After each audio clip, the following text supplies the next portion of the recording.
to today's webinar, Institutional Compliance in 2025, from MiCA to Travel Rule. I am Martin Rios, Vice President of Global Services at AlphaPoint. AlphaPoint is a global financial technology company providing digital assets infrastructure that powers the next generation of exchanges, brokerages, payment networks, and banking. Today with us, we have Anastasia Sakharova, Head of Fintech Compliance at Sumsub. Sumsub is one verification platform that secures the whole user journey with KYC, KYB, transaction monitoring, and fraud prevention solution. Anastasia will share their insights into crypto compliance, highlighting how Sumsub enables crypto asset service providers to effectively navigate and adhere to complex regulatory frameworks with confidence and ease. Also with us today, we have Reba Beeson, General Counsel at AlphaPoint. Reba will discuss AlphaPoint's role as an infrastructure provider, working with Sumsub to offer our global customer base of exchanges, compliance services, and offer her expertise on MiCA. So to provide further context and to get us started, I'd like to invite Anastasia and Reba to share more about their professional background, their areas of expertise. So Anastasia, Reba, would you like to expand on your experience? Yeah, Martin, thank you. And hi, everyone. So as Martin mentioned, I lead the FinTech compliance team at Sumsub, and I'm an IC certified specialist in financial crime risks in cryptocurrencies.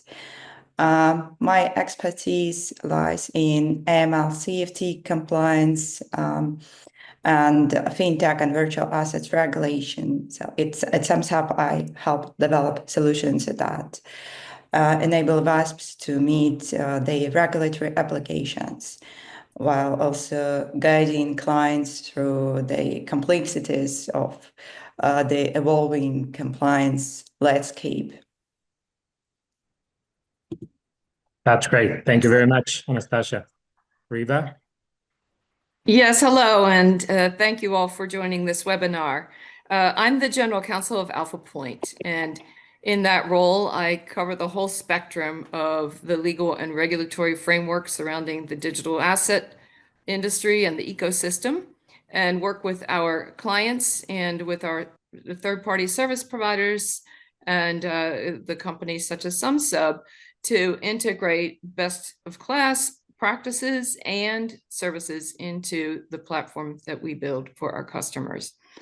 So one of my key roles also is working on what I'd call industry thought leadership, and it's drawn from my experience in the traditional financial services industry.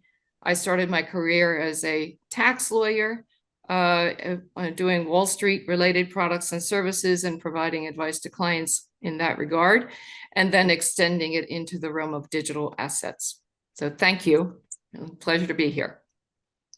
Thank you very much, Reba and Anastasia. It's a pleasure to have you both today. And let's jump right in. Let's start with a question to get us introduced into the topic of this webinar. So the first one, what are the primary KYC, AML, and KYT compliance challenges that exchanges, payments, and others face in 2025? And also, what is AlphaPoint and Sumsub perspective? Reba, would you like to get started with this question? Yes, I'd be happy to do so. So KYC and related compliance aspects are front and center in everything that we do and the services that we build on top of our system. We have what I'd call a lens into the global framework for these compliance aspects of the services we provide around exchanges and payments and the like. My primary focus is on the US regulatory framework as it applies to that. But as we all know, the frameworks are extending into sort of what I'd call a global platform. And so we keep a close eye in the context of frameworks in other jurisdictions, particularly in those in which our customers provide their services of digital asset platform exchanges and related services. Thanks, Reba. What is Anastasia? What is Sumsub of perspective on this one? Yeah, at Sumsub, we often hear from companies who need to find the right balance between compliance and user experience. So I think that the struggle between this remains a key challenge in this sphere. So that regulations vary across regions, and what works in one place but not in another. This means businesses must constantly adjust their processes to stay compliant while keeping the user experience smooth and simple. And so for another interesting topic is the reusability of identity. It could be a game changer, especially for DeFi platforms. While the idea is promising, but regulators interpret reusability differently. And let's remember about Travel Rule. Travel Rule is a hot topic now, and this presents unique challenges for VASPs. And at Sumsub, we try to help our clients to comply with all these requirements and to improve their implementation and user experience. Thank you, Anastasia. And indeed, Travel Rule, as you say, is a hot topic today. We're gonna get more into it in a couple of minutes. So now, another question, and maybe this one could be for you, Reba. How will near-term regulatory changes in the US and abroad impact cryptocurrency exchanges and other actors globally? Well, that's a loaded question, but as we know, the use of blockchain technologies and digital assets have risen steadily over the past decade or so. And so regulators around the globe are trying to determine whether they regulate or not the specific asset class. And lack of regulation is thought to contribute to a lot of the scandals that we've seen in recent years, such as those involving AML and the like, tax as well. And so that's resulted in the growth of regulation around crypto-related activities. And so I think that that's going to be prominent going forward, a trend toward regulation. We have in the US a evolving regulatory climate right now. And we are probably away from what I call specific regulation by about a year or so, perhaps. And certainly as it relates to legislation, that's not going to be in the foreseeable future. But there's a trend toward, I think, achieving not only local regulatory status and clarification, but extending that to global reach. Thank you, Reba. Good insight. And let me ask another question to you, Anastasia. I'd like to get Sumsub's point of view on how are your customers adapting to varying regulatory environments across different jurisdictions. What can you comment on that? Yeah, sure. So as I've already mentioned, adapting to regulatory requirements across different jurisdictions can be really challenging. Our solution helps customers navigate this challenge by offering a fully customizable platform. So it allows WASPs to adjust workflows and features to meet the unique regulatory requirements in each jurisdiction. So we offer a wide range of tools designed to address specific regulatory needs from non-doc verification using government databases to check the identity, to reusable KYC, Sumsub ID, and more. And again, about Travel Rule, yeah, our Travel Rule solution is fully equipped to help WASPs to meet the regulatory requirements across different regions. Great. Thank you very much. Okay, another question for both of you, Reba and Anastasia. What role do compliance programs play in establishing a competitive advantage for the different actors globally? Well, I can start in answering that question, and I think it requires what I call a community effort, so to speak, an industry effort. But certainly what we want to see and what the industry is striving for is uniformity in the approach. And as we look to providing integration of various services into the platforms for exchanges and for related services around digital assets, we look to companies like Sumsub to provide best-of-class services and integrating to the needs of a particular exchange or the particular user of the system. Excellent. Thank you, Reba. Would you like to add something, anything, Anastasia? Yeah, I completely agree with Reba, and I think that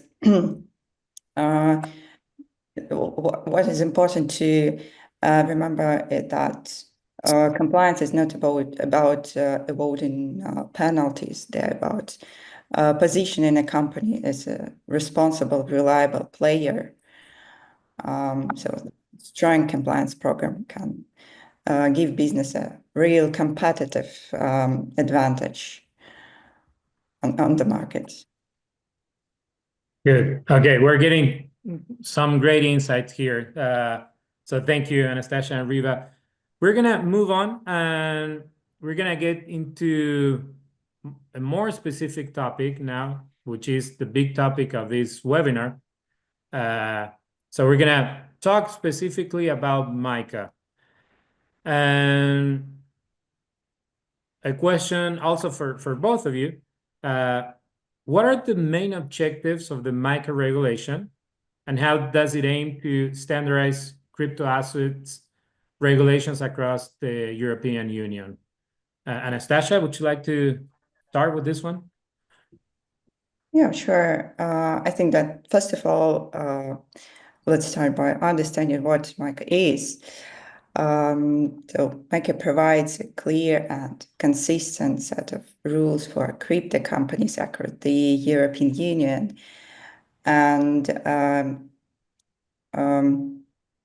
MiCA main objectives are to standardize the rules across the European countries, including licensing requirements for crypto asset service providers, for issuers of tokens and other relevant entities. It also aims to ensure transparency, making it easier for investors to make informed decisions and reducing risks like fraud, for example. Besides, MiCA tackles risks like market manipulation and insider trading, helping maintain fair markets. So yeah, maybe Reba, let's add something. Yes, I agree, Anastasia, and I would say that the overriding objective by MiCA is to protect investors. So as you say, protecting against market manipulation and abuse and the like. And then the framework really allows compliance with AML regulations and counter-terrorist financing regulations. So it integrates all of that into one system for the European Union, comprised of 27 countries. And then that ties in to the newly issued Digital Operational Resilience Act, DORA, which we can get to in due time. Okay, speaking of DORA, the next question I wanted to ask is, in what ways does MiCA interact with other regulatory initiatives, like the travel rule or like the one you mentioned, DORA? Well, I can just continue on with the DORA analysis, and then Anastasia, if you want to pick up on the travel rule from there. So what DORA really is, it's a comprehensive and harmonized regional regulatory framework focused on the EU, governing digital operational resilience, financial institutions.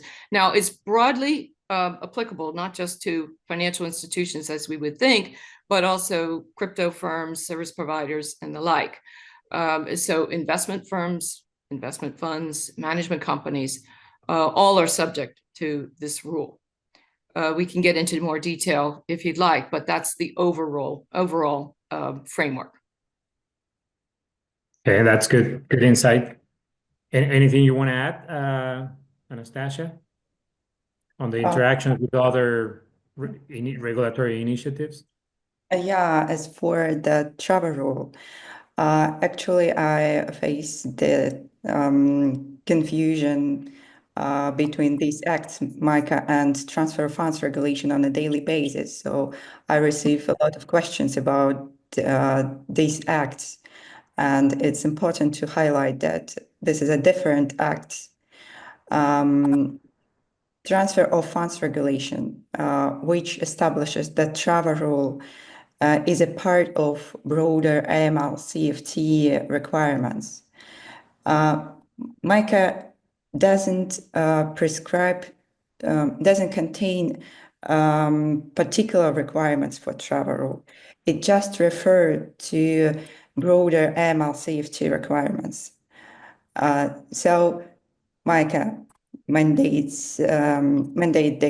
for CASPs and other relevant entities to comply with AMLD, Anti-Money Laundering Directive.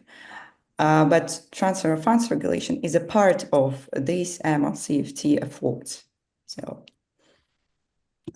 Okay, thank you, Anastasia. Okay, we already talked about MiCA, and we introduced already the topic of travel rule, which is the other big topic of this webinar. So let's continue to expand on the travel rule. We already covered what the travel rule is.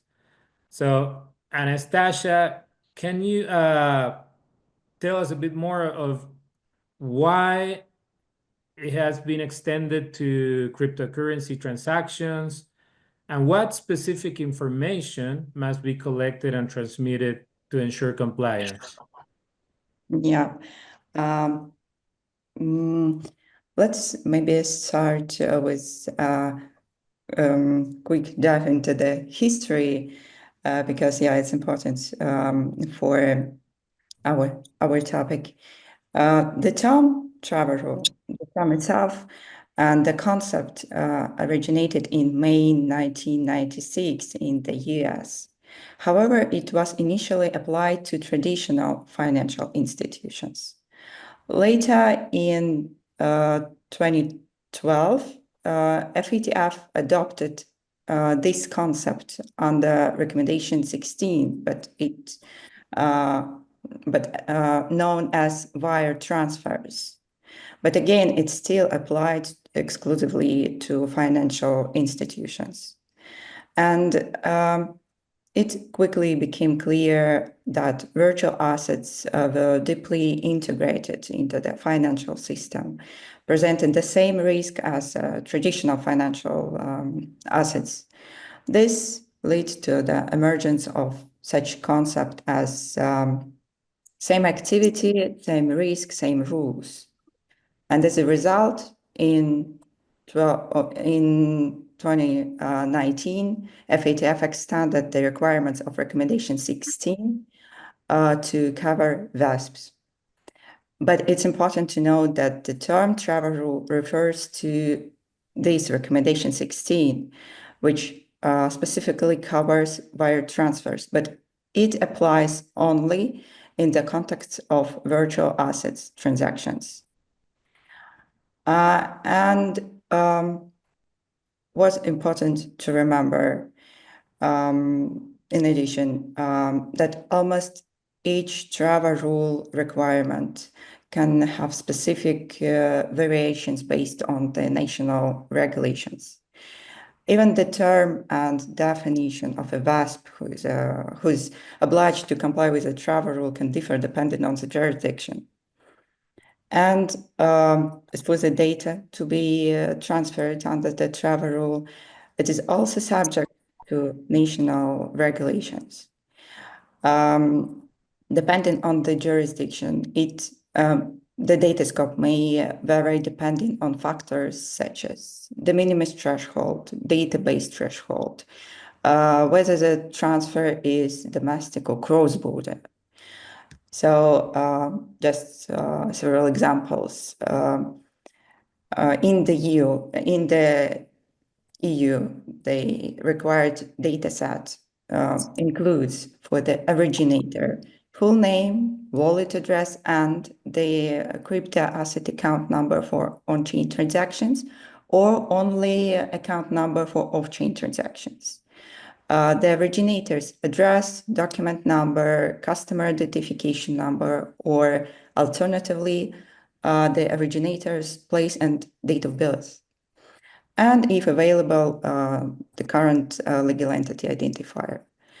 As for the beneficiary dataset, may include full name, wallet address, and account number for on-chain transfers, and only account number for off-chain transfers. And again, a legal entity identifier if available. But in the US, for example, the dataset differs. For example, for originator, crypto companies should transmit full name, account number, address, amount of the transmittal order, execution date. And for the beneficiary, identity of the financial institution, full name and address, account number, and any other specific identifier. So we can see that the data really differs. And such discrepancies can lead to disputes, mainly due to the lack of clear guidelines or best practices from regulators. For example, what happened if a VASP in Lithuania sends data to a VASP in Dubai, for example, or vice versa? It seems that interaction between VASPs is inevitable and additional information requests may arise, but there is no clear obligation for VASPs to share data. They are not required to collect and transmit based on their own national regulation. So, yeah, almost every travel rule requirement depends on the national requirements. Okay, thank you, Anastasia. Very complete. If you mind, I could add to what Anastasia has said and complement it by talking about one other aspect of the regulatory framework in the US, and that's one that's promulgated by the guidance that was provided by the Treasury's Office of Foreign Assets Control, OFAC, and they issued guidance on the virtual currencies in October of 2021.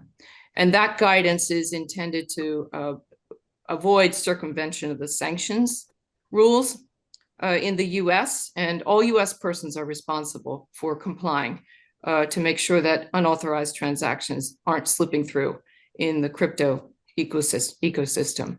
And so that is an additional level for US participants to be mindful of.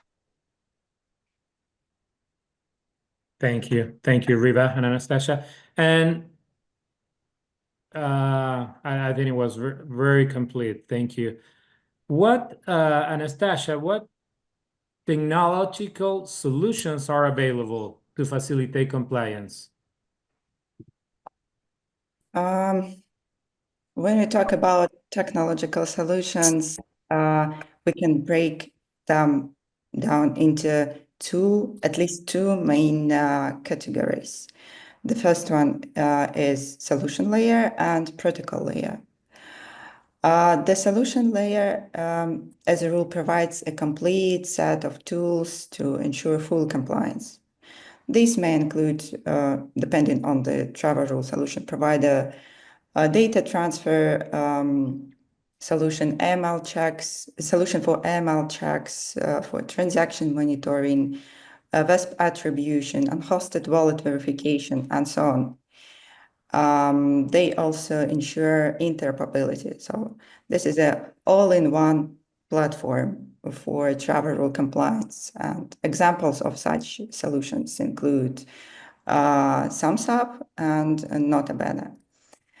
On the other hand, protocol layer solutions focuses specifically on data transfer process. Other steps like AML screening and, for example, VASP due diligence and so on, as a rule, should be implemented by VASP separately. So example of such protocol layer solution is TRP protocol.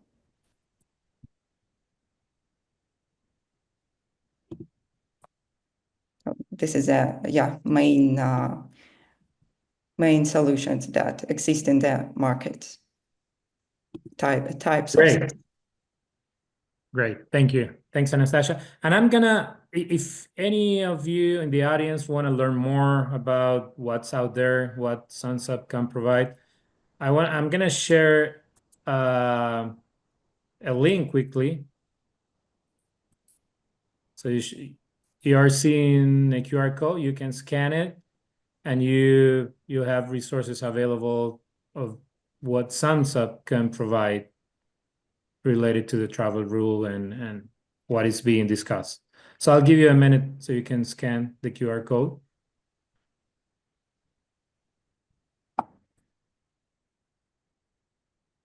Okay, I'm gonna minimize it and leave it there for a minute. So we're getting closer to the end. We will continue with some other related topics. And so how can exchanges and service providers position themselves to capitalize on the emerging trends while at the same time maintaining compliance and security? Maybe this question is for you, Reba. Would you like to comment on that? Yes, well, I'm looking at it from the lens of the US and the developments most recently with the election of President Trump and the new administration and the policy that's unfolding as it relates to the crypto industry and regulatory framework around it. So from that lens, most recently last Thursday, President Trump issued an executive order strengthening American leadership in digital financial technology. And so, like most executive orders, this is not a firm policy, and that doesn't provide a lot of detail, but requires reporting by various governmental institutions by mid-year, end of July, on how to develop this regulatory framework. So one of the components of it also is addressing what the U.S. government should do with crypto digital assets that it holds. There's currently no intent to create a U.S. CBDC. In fact, this executive order forbids it. But there are other frameworks that need to be considered. The U.S. is holding quite a bit of digital assets, and the stockpile is, as such, being held that way. If nothing is done, the U.S. would just continue to hold it. Or it could do like Germany has done, which is sell it. And there are questions as to whether that's a good or a bad move. But those are the different considerations that need to be addressed in the coming months. And then other developments in the US are that the SEC withdrew its very controversial Staff Accounting Bulletin 121. So that required banks to treat crypto assets that are held in custody as a liability and hold them on the balance sheets. Now that that's been rescinded, so to speak, it opens the door for traditional financial institutions to be able to offer crypto services to their clients and custody them. So these are all developments that are unfolding and have been really just, there's been a flurry of activity in the last month and more to come for sure. And we have, newly appointed heads of the SEC, interim head of the CFTC. We have working groups now being established with Hester Peirce heading up the working group for the SEC on this.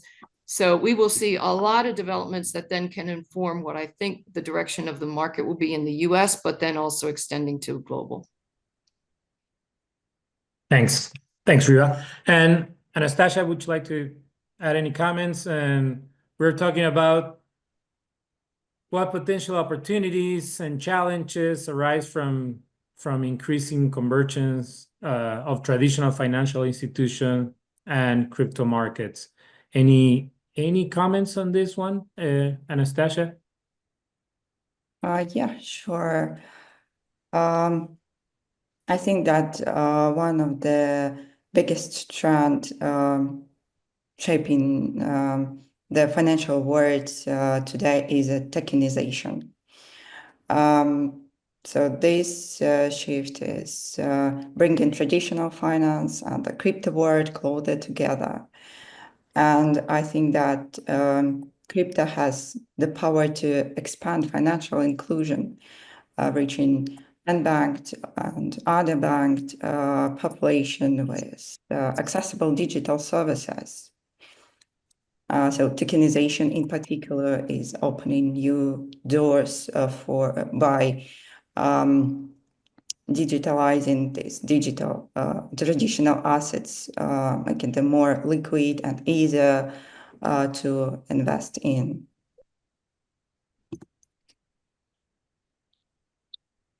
Awesome. Thank you. So we're getting closer to the end. We're gonna open up for Q&A for the audience to ask questions. So let's see if we have questions.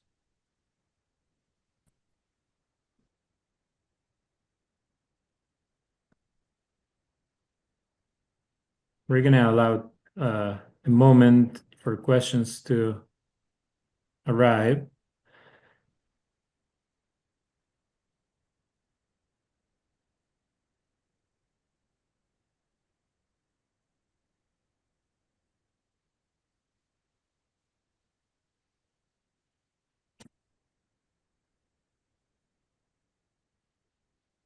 Okay, I do have a question.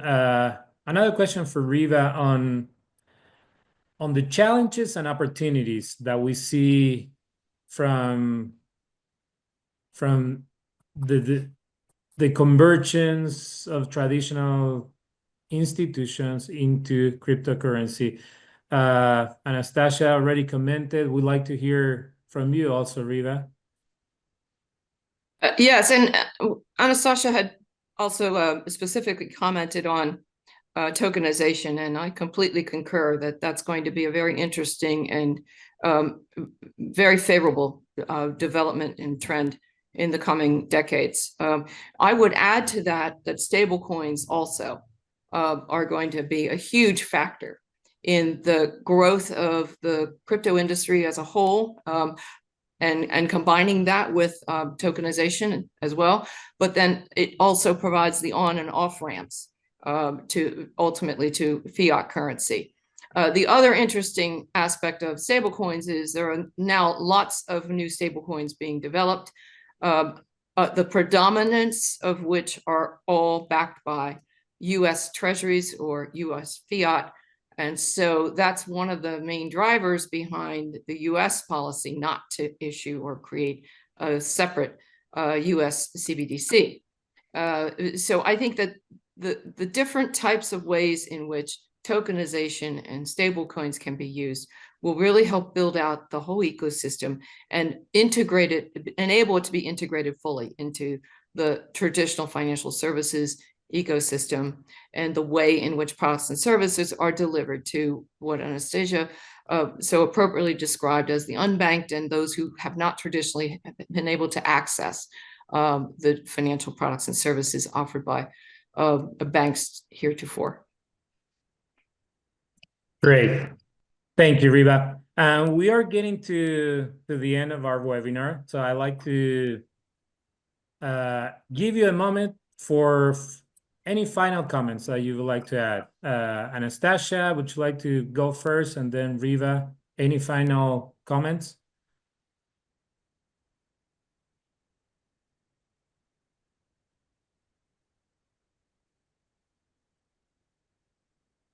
Anastasia, I'm sorry, are you going to comment? I'm happy to add, but I'm sorry, Q&A. Yeah. I haven't seen the question in the Q&A. No, we're just getting to the final comments. So any general other comment you would like to add to what you already? No, I would just say stay tuned, because a lot is going to be developing in the US, and that will inform perhaps how other regulatory regimes are going to be evolving and thinking about this. Yes, absolutely true. Thank you very much. I want to give a big thank to you, to our panelists today, Anastasia and Reba. I truly appreciate you taking the time to share your expertise with us today. I also want to thank everybody for joining. We hope this webinar has provided valuable insights into MiCA and the Travel Rule. And we also encourage everyone to continue to explore these important topics. And we invite the attendees to reach out to the panelists for additional information or support. They will be available. So again, thank you for your time. Thanks, everybody, and have a good rest of the day. Thanks, everybody. Thank you.